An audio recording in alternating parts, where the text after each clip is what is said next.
কষ্ট করে পরীক্ষার জন্য প্রিপারেশন নিলেন আপনি কয়েক মাস, কিন্তু ফলাফল যখন ভালো হয় তখন একটা আনন্দ আছে না নাই?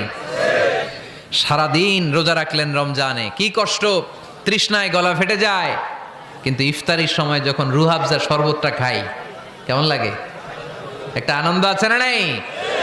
এজন্য আল্লাহ বললেন فإن مع العسر يسرا إن مع العسر يسرا।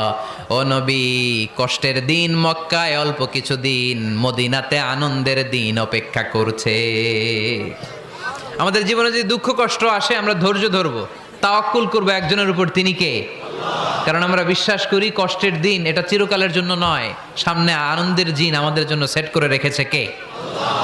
তাহলে আমরা সূরাতুল ইনশিরাহ থেকে 3টা নেয়ামতের বর্ণনা শুনলাম, বিশ্বনবীকে কি সান্ত্বনা দেয়া হলো সেটা শুনলাম। এবার 2টা গাইডলাইন শুনে তাফসীর আমরা শেষ